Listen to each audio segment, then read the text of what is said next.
శ్యామ్ ప్రసాద్, మాజీ army wing commander Shyam Prasad కూడా మనకు అందుబాటులో ఉన్నారు. ఒకసారి శ్యామ్ ప్రసాద్ కూడా మనం మాట్లాడదాం. శ్యామ్ ప్రసాద్ గారు నమస్తే అండి. నమస్తే సార్, జై హింద్. జై హింద్, జై భారత్. శ్యామ్ ప్రసాద్ గారు, నిజానికి ఇప్పుడు పాకిస్తాన్ మొత్తం కుప్పకూలిపోతున్న పరిస్థితే కనిపిస్తూ ఉంది. రావులపిండిలో పాకిస్తాన్ ఆర్మీ హెడ్ క్వార్టర్స్ పై కూడా మన డ్రోన్లు అటాక్ చేసిన వాటిని వాళ్ళు అడ్డుకునేటటువంటి పరిస్థితుల్లో లేరు. ఇప్పుడు పాకిస్తాన్ పరిస్థితి ఎలా ఉందనుకోవచ్చు? చాలా ఘోరంగా ఉంది సార్. వాళ్ళు అడిగి దెబ్బలు కొట్టించుకుంటున్నారు, సర్వనాశనానికి చాలా త్వరగా వెళ్ళిపోతున్నారు. ఏంటి ఇమ్రాన్ ఖాన్ చెల్లి కూడా అంటూ ఉంది, పాకిస్తాన్ ప్రజలు అనుకుంటూ ఉన్నారు ఎందుకు భారతదేశ డ్రోన్లను మనం ఆపలేకపోతున్నామని. ఇమ్రాన్ ఖాన్ చెల్లి కూడా అదే అడుగుతుంది. మేము భారతదేశ ఎయిర్ క్రాఫ్ట్లను కూల్చివేస్తామని ఆర్మీ చెప్తోంది, కానీ ఆర్మీ హెడ్ క్వార్టర్స్ పైనే దాడి జరిగితే కనీసం ఆపలేకపోయిందని ఆమె ప్రశ్నిస్తోంది. సుదర్శన్ చక్రాన్ని ఆపగలమా సార్? సుదర్శన్ చక్రంతో ఏరుకోరి తెరిపించుకున్నాం. S-400 అంటే ఏంది? దాన్ని ఏకకాలంలో 16 డ్రోన్లను ఆపగలదు. ఏకకాలంలో 9 చోట్ల అటాక్ చేసే శక్తి ఒక్క భారతదేశానికి మాత్రమే ఉంది ప్రపంచంలో. ఎస్, ఇప్పటికే మనం పాకిస్తాన్ ఎయిర్ డిఫెన్స్ వ్యవస్థని మనం నిర్వీర్యం చేసాం, న్యూట్రలైజ్ చేసాం దాన్ని. ఇక పాకిస్తాన్ ఎయిర్ డిఫెన్స్ వ్యవస్థ కుప్పకూలిపోయినట్టేనా? ఎయిర్ డిఫెన్స్ వ్యవస్థ కుప్పకూలిపోయింది, నేవల్ వ్యవస్థ కుప్పకూలిపోయింది. ఇంకా ఆర్మీకి వాళ్ళు రమ్మని పిలుస్తున్నారు. అడిగి చెప్పు దెబ్బలు కొట్టించుకోవడం అంటే ఇదే. రావల్పిండి వాళ్ళ మిలిటరీ స్థావరం, వాళ్ళ హెడ్ క్వార్టర్స్ అన్ని అక్కడ ఉన్నాయి. దాన్ని ధ్వంస పారాయణం చేసేసాం మనం. ఇంకా ఏం కావాలి? అడిగి కొట్టించుకోవడమా? మనం 1974 తర్వాత చేరిన ప్రదేశాలన్నీ పిలిపించుకొని మరి మనం వెళ్తున్నాం. ఇస్లామాబాద్, రావల్పిండి, సర్గోదా, బహావల్పూర్, కరాచీ, ఆపరేషన్ సింధూర్ అంటే ఏంది? మన మహిళా మనులను చెప్పారు, వెళ్ళండి మీ ప్రధానమంత్రికి వెళ్ళి చెప్పమని. నిన్న మన మహిళా శ్యామ్ ప్రసాద్ గారు ఒక్క నిమిషం, మీరు అందుబాటులోనే ఉన్నాడు. ఒక ఇంపార్టెంట్ అప్డేట్. భారత్ లోకి చొరబట్టడానికి ప్రయత్నం చేసిన 7 ఉగ్ర పాకిస్తాన్కి బుద్ధి రావడం లేదు. పాకిస్తాన్ ఇప్పటికీ ఉగ్రవాదులను భారతదేశంలోకి పంపించి ఇక్కడ మారణ హోమాన్ని సృష్టించాలనుకుంటున్న కుట్రను బిఎస్ఎఫ్ జవాన్లు భగ్నం చేశారు. శ్యామ్ ప్రసాద్ గారు, ఒకవైపు మన వైపు ప్రయోగిస్తున్న మిసైల్స్ని మనం డిఫీట్ చేసి నేల కూలుస్తున్నాం. పాకిస్తాన్కి మన డ్రోన్లను అడ్డుకోవడం చేత కావట్లేదు. ఇప్పుడు 7 ఉగ్రవాదులను పంపించాలని చూస్తుంది. వాళ్ళను కూడా మన బిఎస్ఎఫ్ జవాన్లు కాల్చి చంపేశారు. అంటే పాకిస్తాన్ ఆలోచన విధానాన్ని ఎలా చూడాలి? వాళ్ళ దగ్గర ఏం మిగలలేదు సార్. ఆయుధాలు మిగలలేదు, శక్తి సామర్థ్యాలు మిగలలేదు, డబ్బులు మిగలలేదు. ఈరోజు IMF కి లోన్ కోసం అప్లై చేసుకున్నారు 26వసారి. ఇంకా మిగిలింది ఎవరు? మనుషులకి ఏమంది? వాళ్ళకి కూలీ డబ్బులు ఇచ్చి డ్రగ్స్ ఇచ్చి పంపిస్తున్నారు. వాళ్ళు ఎంతసేపు చచ్చిపోతారు. మ్యాన్ పవర్ లేదు, మషీన్ లేదు, ఎక్విప్మెంట్ లేదు, విల్ పవర్ లేదు. కుప్పకూలిపోవడమే. ఈ రోజు వైట్ ఫ్లాగ్ వచ్చేయడమే, అంతే. శ్యామ్ ప్రసాద్ గారు, కానీ అంటే ఏసైకి జరుగుతున్నాయి ఉగ్రవాదులు పంపించడం కారణంగానే కదా మనం ఇంత మూల్యాన్ని చెల్లించుకోవాల్సి వస్తుంది అని కనీసం కూడా లేకుండా మళ్ళీ ఉగ్రవాదులను పంపించింది. జైషే మహమ్మద్ ఉగ్రవాద స్థావరాన్ని కూడా మనం అంతమొందించాం, కానీ మళ్ళీ వాళ్ళనే భారత్లోకి పంపించే ప్రయత్నం చేసింది.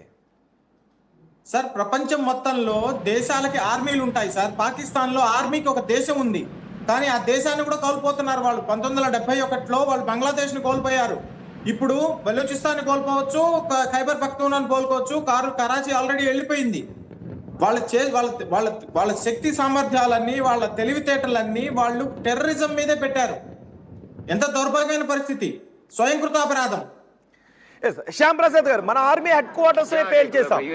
ఆర్మీ హెడ్ క్వార్టర్స్ నే పేల్ చేస్తే అది సైనికుల్లో ఆత్మస్థైర్యాన్ని ఎలా దెబ్బతీసే అవకాశం ఉంటుంది?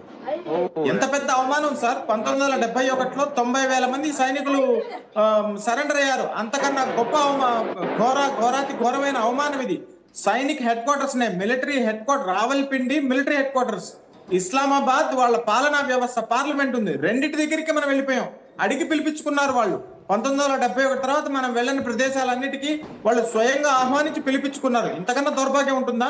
వాళ్ళ ఎయిర్ డిఫెన్స్ వ్యవస్థ కుప్పకూలిపోయింది. లాహోర్లో కూలిపోయింది, రావల్పిండిలో కూలిపోయింది, కరాచీలో వాళ్ళ బర్తులు ముంచేశారు. అక్కడ షిప్స్ రాలేవు లోపలికి.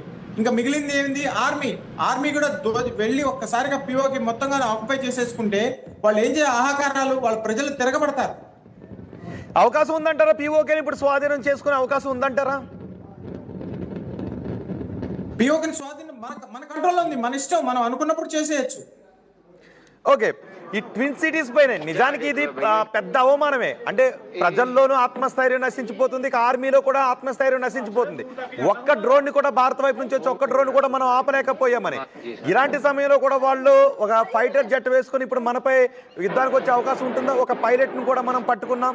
ఇలాంటి సమయంలో పాకిస్తాన్ ఆర్మీ ఇంకా ఫైటర్ జెట్లు వేసుకుని మన వైపు వచ్చే అవకాశం ఉంటుందా?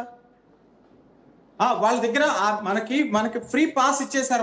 వాళ్ళు F-16 ని కూల్చేసాం, JF-17 కూల్చేసాం. ఇందాక మీరు అన్నారు కదా పాకిస్తాన్ ఆర్మీ ఇమ్రాన్ ఖాన్ PTI పాకిస్తాన్ వాళ్ళ పార్టీ వాళ్ళు కూడా అడుగుతున్నారు, ఏంది మీరు కాపాడటం లేదు, మిలిటరీ కాపాడటం లేదు, దేశ ప్రభుత్వం నిన్న వాళ్ళ పార్లమెంట్ లో ఒక ఎంపీ ఏడ్చాడు, అల్లా ఒక్కడే ఒక మిగిలారు కాపాడని. వాళ్ళు స్వయంకృతాపరాధం. మన విమానాలు ఎప్పుడు కావాలన్నప్పుడు అప్పుడు వెళ్ళి పిఓకని స్వాధీనం చేసుకోవచ్చు. వాళ్ళు మిలిటరీ స్థావరాలను ఆల్రెడీ మనం ధ్వంసం చేసేసాం డ్రోన్ల ద్వారా. సియాల్కోట్ లో ఏం మిగలలేదు, రావల్పిండిలో ఏం మిగలలేదు, ముదిర్కేలో ఏం మిగలలేదు, ఇస్లామాబాద్ లో ఏం మిగలలేదు.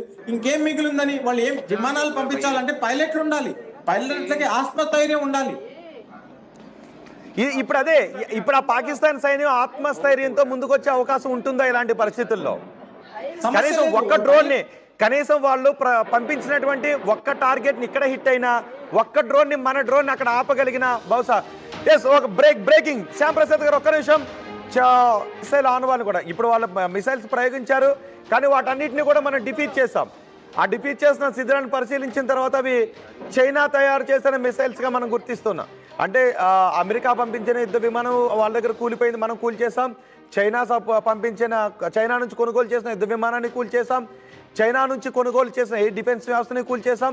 చైనా ప్రయోగించిన మిసైల్స్ ఆనవాళ్ళు కూలిపోయినటువంటి మిసైల్స్ కూడా చైనా నుంచి దిగుమతి చేసుకున్నవే. ఎలా చూడాలి? ఎంత దౌర్భాగ్యం చూడండి. అరువు తెచ్చుకున్నానా అడుక్కు తినాలా నానాది. వాళ్ళు తెచ్చుకున్న వ్యవస్థ పేరు Q9. చైనా వాళ్ళకి ఇచ్చిన వ్యవస్థ పేరు, ఆర్మీ అమెరికా వాళ్ళు ఇచ్చిన వ్యవస్థ పేరు.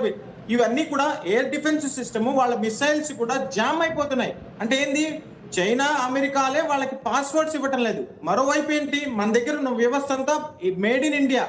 మన పాస్వర్డ్లు మనవే, జామర్లు మనవే. మనం వాటిని ఉన్న ఎక్విప్మెంట్ తో అనుసంధానం చేసుకోవచ్చు, మ్యాపింగ్ చేసుకోవచ్చు, బ్లూటూత్ ద్వారా కానీ ఇంకో టెక్నాలజీ ద్వారా కానీ. వాళ్ళకి ఆ వ్యవస్థ కూడా లేదు. వాళ్ళ అరువు తెచ్చుకున్నవి లేవు, పైలట్లను విమానాలను నడపడానికి పైలట్లు లేరు. ఇంకా మిగిలింది ఎవరు? వాళ్ళకి కిరాయి గుండాలు, కిరాయి మూకలు, వాళ్ళని పంపిస్తున్నారు. వాళ్ళని BSO ధ్వంసపారాయణం చేస్తోంది. శ్యామ్ ప్రసాద్ గారు మీరు కొద్దిసేపు అందుబాటులోనే ఉండండి.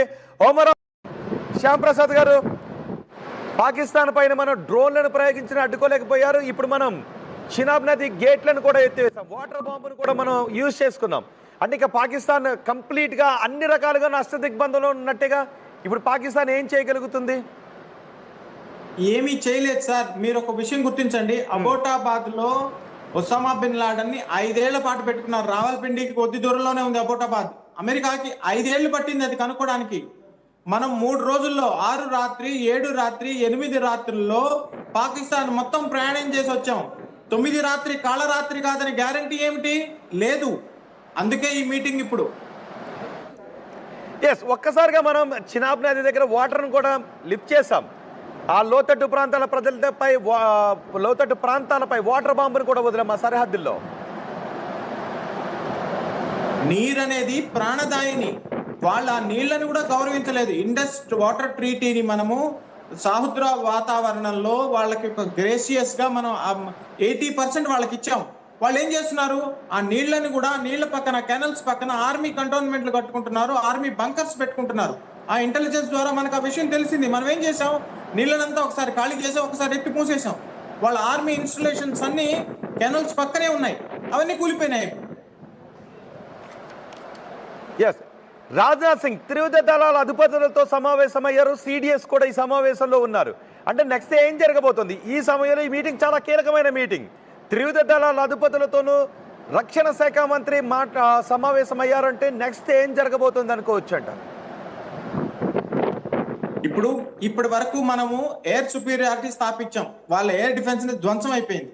వాళ్ళ కరాచీలో నేవీ వ్యవస్థ కూలిపోయింది. కరాచీలో పోర్ట్లో షిప్పులు రాలేవు, అక్కడి నుంచి అటాక్ చేయడానికి కానీ డిఫెన్స్ చేయడానికి కానీ నేవల్ పని చేయలేదు. విమానాలు, మన యుద్ధ విమానాలు స్వైర విహారం చేసి రావచ్చు పాకిస్తాన్లోకి. ఇంకా మన యుద్ధ విమానాలు ప్రవేశించలేదు. డ్రోన్లనే వాళ్ళు అప్పుకోలేకపోయారు. వాళ్ళ JF-17 కూల్చేసాం, F-16 కూల్చేసాం. ఇంకా మన ఆర్మీ వంతు, ఆర్మీ ఒకసారి దిగిందంటే రచ్చే.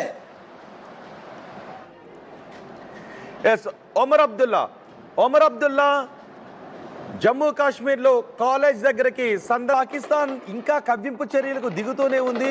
ఇటు మిసైల్స్ దాడుల్ని చేయలేకపోతుంది, మన మిసైల్స్ని అడ్డుకోలేకపోతుంది. కానీ LOCలో మాత్రం కవ్వింపు చర్యలకు దిగుతూనే ఉంది. ఇందాక మీరు అన్నారు కదా సార్, వాళ్ళు దివాళీకి తెచ్చుకున్నవన్నీ ఖర్చు పెట్టాలి. కరాచీలో న్యూక్లియర్ సబ్మెరీన్ అన్నారు, అది ఏం చేసిందో తెలీదు, కరాచీ కూలిపోయింది. ఎయిర్ డిఫెన్స్ సిస్టమ్ అన్నారు, F-16 అన్నారు, JF అనే అవాక్స్ అంటారు, ఎయిర్ బోర్న్ వార్నింగ్ అని, దాన్ని మనం కూల్చేసాం. ఆకాశంలో ఏం మిగలలేదు, నీళ్లలో ఏం మిగలలేదు, ఆయుధాలు ఖర్చు అయిపోయినాయి. ఇంకా మిగిలింది ఏంది? LOCలో ఉన్నవి, అవి కూడా ఖర్చు పెట్టేసుకున్నారు అనుకోండి, ఓ పని అయిపోతుంది అనమాట. వైట్ ఫ్లాగ్ ఇవ్వడానికి ఈజీగా ఉంటుంది. రైట్, కానీ LOC వెంబడి ఎందుకు కాల్పుల నిత్యానందకరీ వరాభయకరీ